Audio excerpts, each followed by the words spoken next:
Hello everyone. मैं आपके अपने यूट्यूब चैनल जेक गाइड में तहे दिल से स्वागत करता हूं। आशा करता हूं कि आप लोग अपने एग्जामिनेशन की तैयारी बहुत ही अच्छी तरीक़े से कर रहे होंगे। दोस्तों, मैं आप लोगों को इस वीडियो में झारखंड सरकार के द्वारा जो official model set question paper जारी किया गया हुआ है, उसमें जो 30 एमसीक्यू के क्वेश्चन दिए गए हुए हैं, उनका मैं कंप्लीट सॉल्यूशन कराऊंगा। इस मॉडल को क्वेश्चन पेपर को आप लोग अच्छी पूर्वक से पढ़िए, क्योंकि आपके जो फाइनल एग्जाम में जो क्वेश्चन आने वाले हैं कंप्लीटली इसी प्रकार से आने वाले हैं जिस प्रकार से मॉडल सेट क्वेश्चन पेपर जारी किया गया हुआ है। एक बात और आप लोग ध्यान रखिएगा, मैं इस वीडियो में जो अभी क्वेश्चन बताने वाला हूँ, इसी के रिलेटेड का हो सकता है कि आपके फाइनल में आ जाए, ठीक है? एक बात और ध्यान रखिएगा, मैंने बहुत सारे क्वेश्चन को ऑलरेडी ही सॉल्व कर दिया हूँ इस पीडीएफ में। अगर जिन विद्यार्थियों को लगता है कि वो लोग अपने ही अच्छे तरीके से तैयारी कर लेंगे, वो लोग वीडियो को स्किप कर करके चले जाएँगे और जो मैंने सॉल्यूशन कर दिया उसे स्क्रीनशॉट करके रख लेंगे और उसी से वो तैयारी कर लेंगे। और जिन विद्यार्थियों को लगता है कि मुझे अच्छी पूर्वक से सारा क्वेश्चन समझना है, वो लोग अच्छा पूर्वक से सारे वीडियो को देखिए, यानी पॉइंट टू पॉइंट देखिए, अच्छे से समझ आइए, क्योंकि इसी के रिलेटेड आपके फाइनल में पूछने वाला है, ठीक है? ये सारे डिस्क्रिप्शंस आप लोग को दिया गया हुआ है, यानी इंस्ट्रक्शंस दिए गए हुए हैं। इन सारे चीज़ों को आप लोग अच्छी पूर्वक से पढ़ लीजिएगा, ठीक है? क्वेश्चन नंबर 1 देखिए आप लोगों को क्या दिया गया हुआ है। लिखा हुआ है कि P X is equal to X square minus 27 के शून्यक है। जब भी इस तरह का सवाल अगर आप लोगों को पूछेगा, तो ये ध्यान दीजिएगा कि जब भी शून्य का सवाल देगा, तो जो पी एक्स होता है उसे ऑलरेडी आप लोग क्या मान लेंगे? एक्स मान लेंगे। यानी जिसे मैंने लिख दिया let P X is equal to X, ठीक है? जब P X is equal to X ले लिया तो क्या हो जाएगा? एक्स स्क्वायर माइनस का 27 बराबर 0 हो जाएगा। तो जो इधर माइनस का 27 जो दिया हुआ है, वह बराबर के उस तरफ में जाकर के प्लस का हो जाएगा और एक्स स्क्वायर बराबर प्लस माइनस, यानी जब हम लोग को एक्स स्क्वायर था तब तक ठीक था। जब हम लोग एक्स लिखे तो बराबर के उस तरफ जाने के बाद ये जो रूट अंडर में होगा, लेकिन प्लस और माइनस दोनों साथ में होगा, ठीक है? तो रूट अंडर 27 हो जाएगा और 27 का जब अभाज्य गुणनखंड करेंगे तो आपका आएगा 3 गुना 3 गुना 3, ठीक है? तो इनमें से एक जोड़ा हो रहा है तो एक बाहर निकल जाएगा और एक रूट अंडर में ही रह जाएगा, प्लस माइनस रहेगा। तो जिस भी ऑप्शन में ये चीज़ होगा वही आपका आंसर हो जाएगा।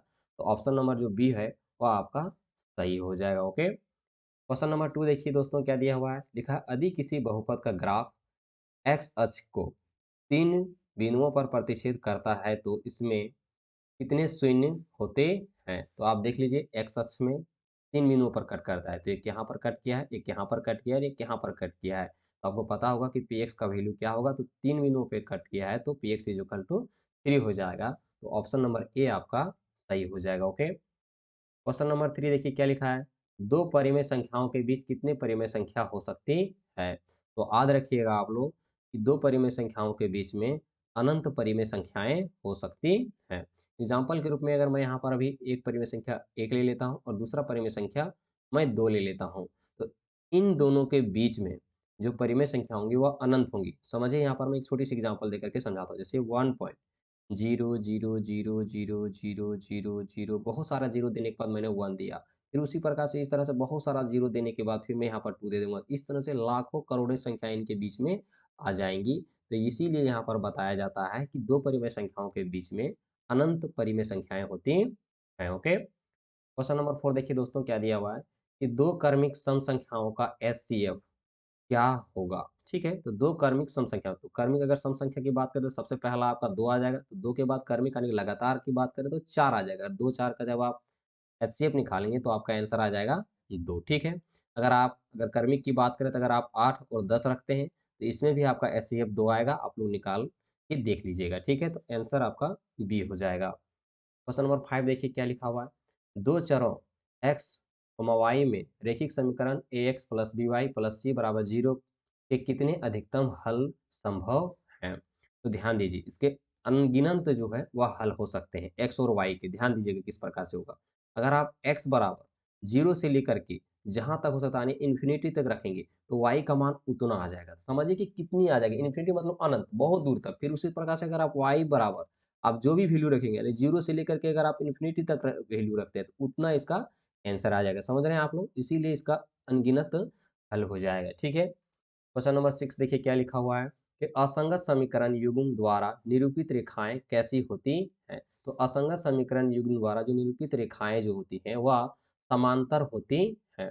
ध्यान दीजिएगा आपका चैप्टर नंबर 3 में जो आपका टेबल होगा 3.1, ठीक है? आप चले जाइएगा एनसीईआरटी किताब में, वहाँ पर होगा टेबल 3.1। वहाँ पर आपको बहुत सारा दिखेगा, प्रतिच्छेदी करती हुई रेखाएँ, समांतर रेखाएँ, समपाती रेखाएँ, ऐसा देखने को आपको मिलेगा। तो उनमें से कितने हल हैं, किसका अनंत हल है, किसका हल नहीं है, ये देखने को मिलेगा। तो असंगत समीकरण में जो समांतर रेखाएँ हैं, उसका अनंत हल होता है और साथ ही साथ इसका कोई भी प्रतिच्छेद नहीं करता है। मैं आपको बता देता हूँ कि जैसे a1/a2 बराबर b1/b2 बराबर जो हो जाएगा c1/c2, ठीक है? इस बात को आप लोग ज़रूर ध्यान रखिएगा। क्वेश्चन नंबर 7 देखिए क्या लिखा हुआ है, x² - 3x + 2 = 0 का एक मूल है। इनमें से देखिए 2 मूल निकलते हैं, लेकिन इनमें से कौन-सा एक मूल होगा वो आपको बता देना है। तो आप लोग जो हैं ज़रूर इस तरह के क्वेश्चन को पढ़े होंगे, ठीक है?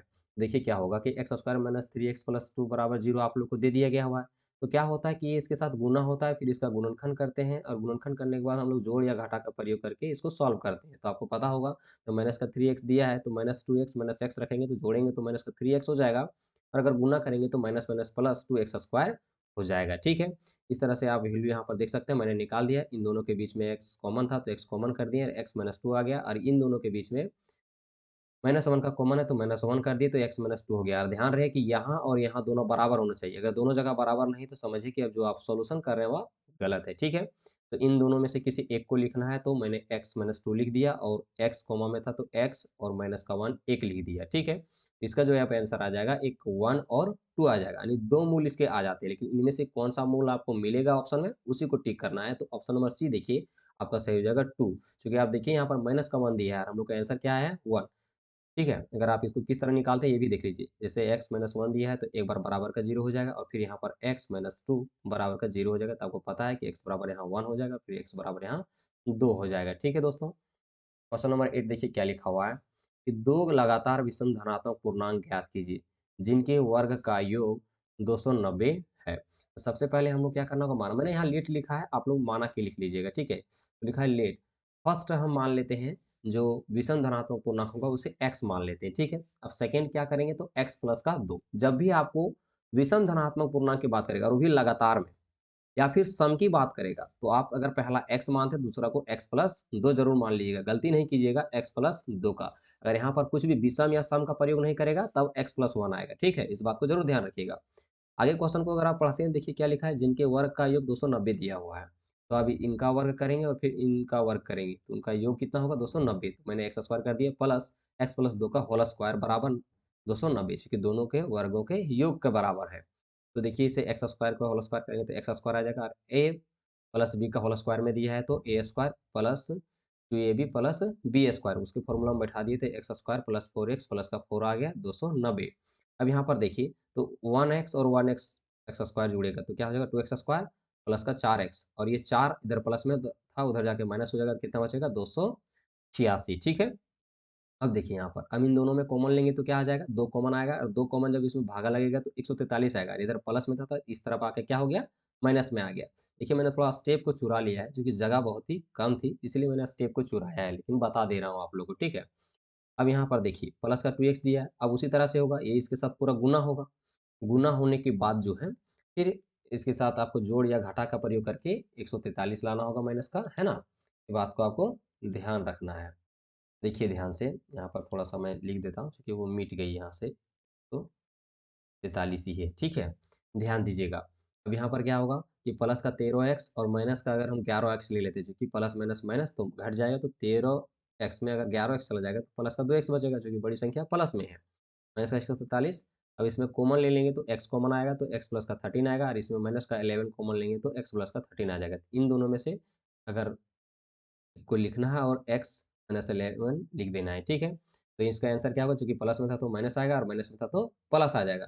तो देखिए जिसका भी वैल्यू माइनस में आ जाता है वो अमाइन हो जाता है, उसकी वैल्यू को मानी नहीं जाती है। तो जो पॉजिटिव है वो आपका आंसर हो गया, यानी फर्स्ट जो आपका आंसर होगा वह क्या हो जाएगा 11 हो जाएगा और सेकंड क्या हो जाएगा 13। क्यों होगा देखिए ध्यान से, अगर आप यहाँ पर पुट करते हैं 11 तो यहाँ पर क्या हो जाएगा 11 प्लस का 2 ऐड करेंगे तो 13 हो जाएगा, ठीक है? इसीलिए मैंने यहाँ पर सेकंड जो है वो 13 लिख दिए। तो मैच कीजिए किसमें है, डी में, तो डी नंबर आपका सही हो जाएगा, ओके। क्वेश्चन नंबर 9 देखिए क्या लिखा हुआ है, निम्नलिखित में कौन एपी यानी समांतर श्रेणी में है? आपको 4 ऑप्शन दिए गए हैं। उन चारों ऑप्शनों में आपको कौन एपी है ये आपको ध्यान में रखना है, ठीक है? और उसी को टिक करना है। तो मैं यहाँ बता देता हूँ direct answer option number C है, वह आपका समांतर श्रेणी में है, ठीक है? क्यों है सो वो देख लीजिए, मैं सॉल्यूशन कर देता हूँ।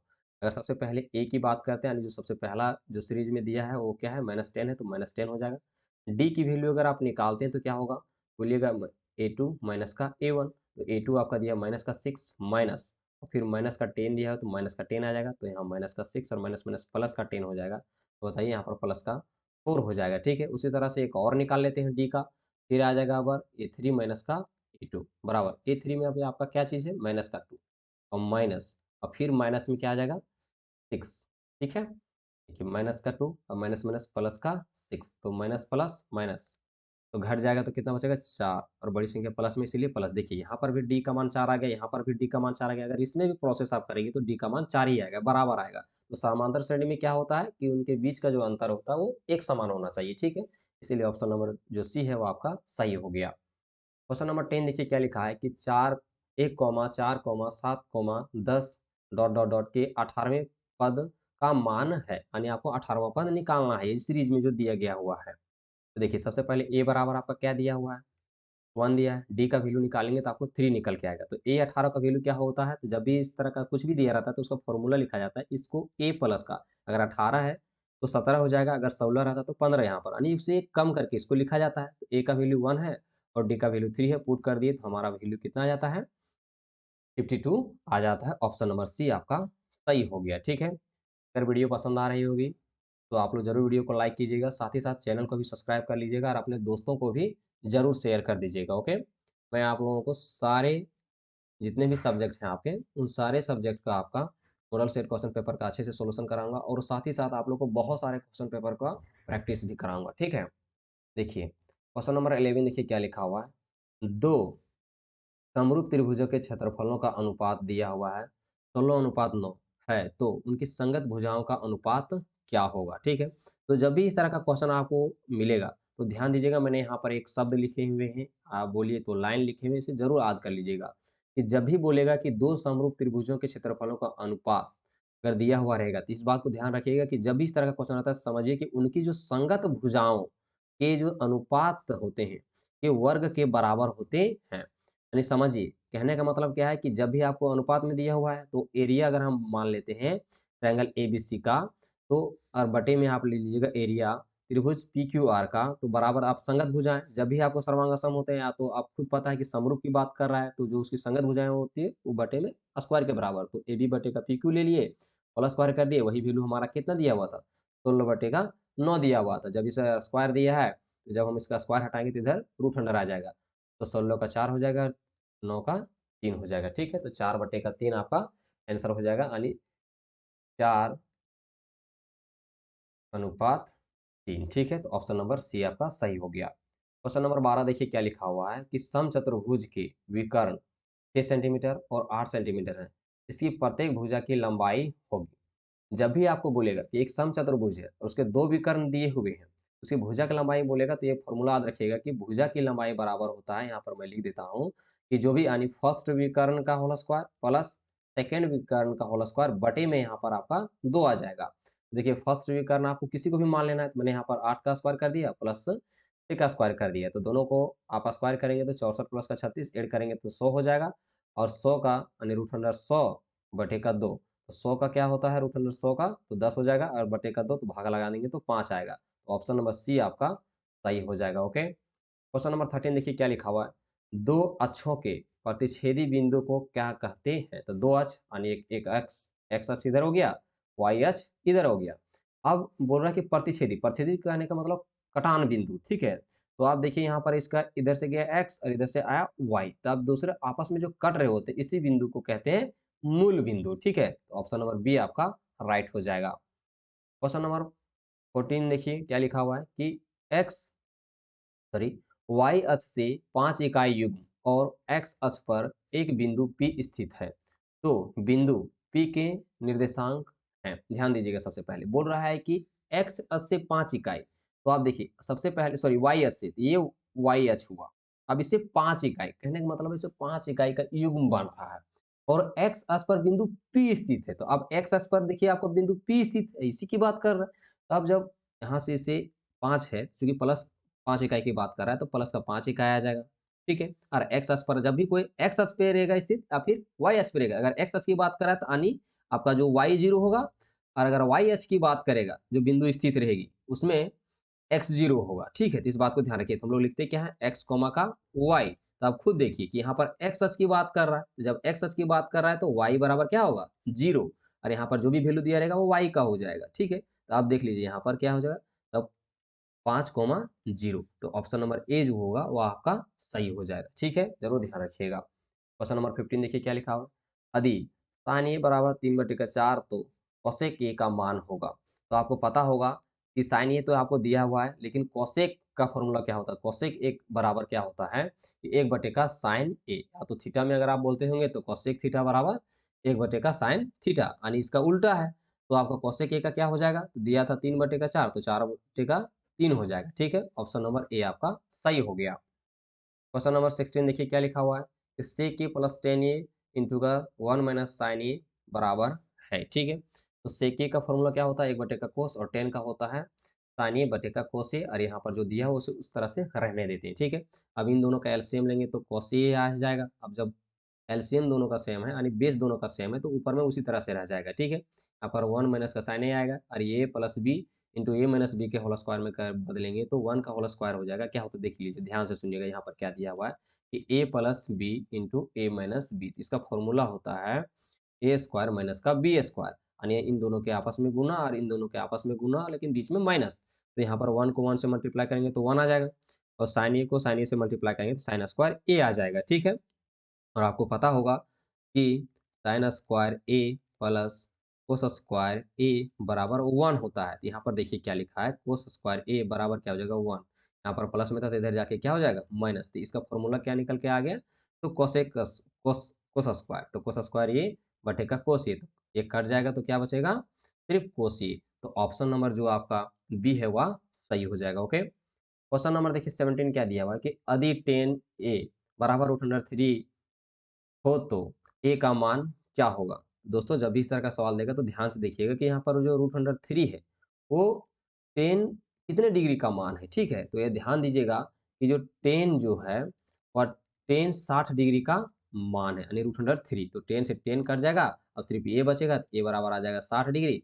तो यानी ए का मान जो आ जाएगा 60 डिग्री, जो कि बी में था, तो ऑप्शन नंबर बी आपका सही हो जाएगा, ठीक है? क्वेश्चन नंबर 18 देखिए क्या लिखा हुआ है, जब किसी सीधे खड़े खंभों की छाया और उसकी ऊंचाई बराबर हो तो सूर्य का उन्नयन कोण मान क्या होगा, ठीक है? ध्यान दीजिए, एक सीधी खड़ी खंभे की बात करें तो मैंने यहाँ पर बना दिया ऑलरेडी, एक सीधी खंभी मैंने यहाँ पर क्या बना दिया, एक खंभा बना दिया।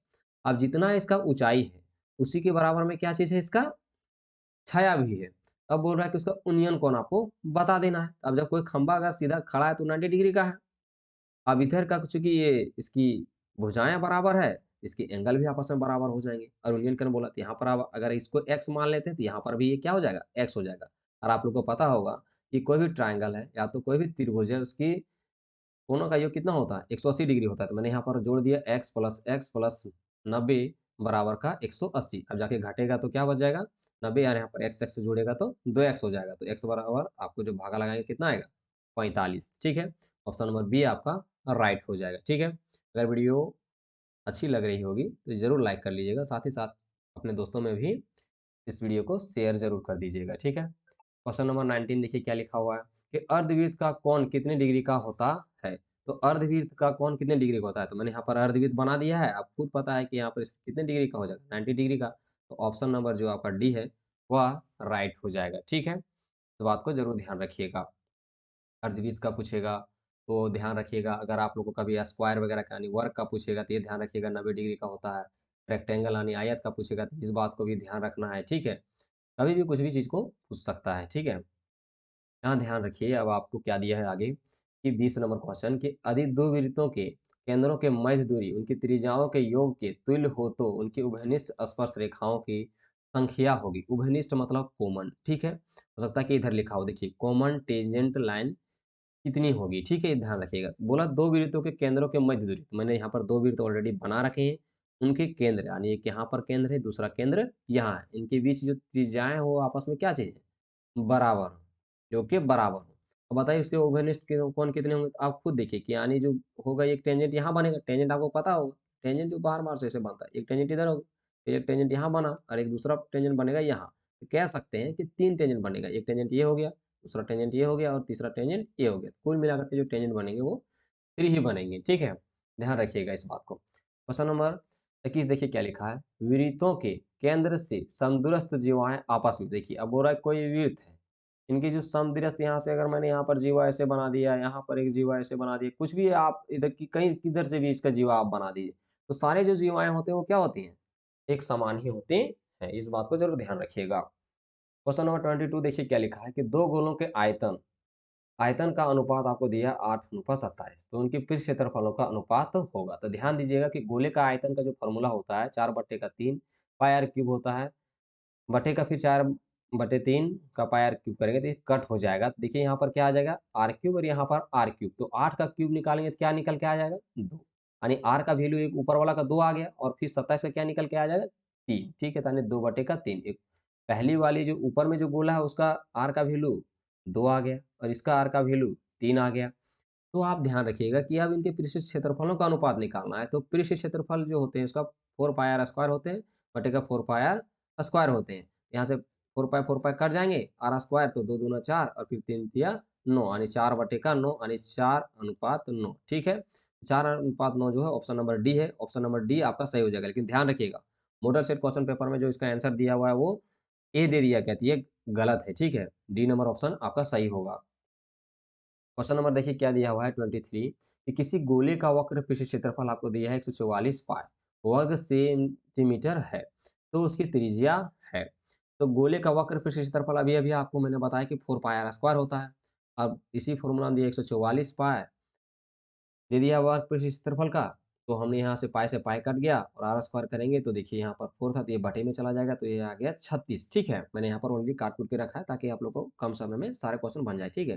तो आर का वैल्यू निकालेंगे तो प्लस माइनस रूट अंडर का 36 आ जाएगा यहाँ, तो आर बराबर प्लस माइनस क्या आ जाएगा, 6 आ जाएगा। तो अगर माइनस में 6 दिया होगा तो माइनस का 6 आंसर हो जाएगा और प्लस का 6 दिया होगा तो प्लस का 6 आ जाएगा। तो प्लस का 6 दिया है तो ऑप्शन नंबर ये आपका सही हो गया, ठीक है? क्वेश्चन नंबर 24 देखिए क्या लिखा हुआ है, एक सिक्के को उछालने पर चित आने की प्रायिकता है। एक सिक्का को उछाला जा रहा है, उसकी चित आने की क्या प्रायिकता होगी? तो आपको पता है कि सिक्का में क्या होता है, एक हेड होता है, दूसरा टेल होता है।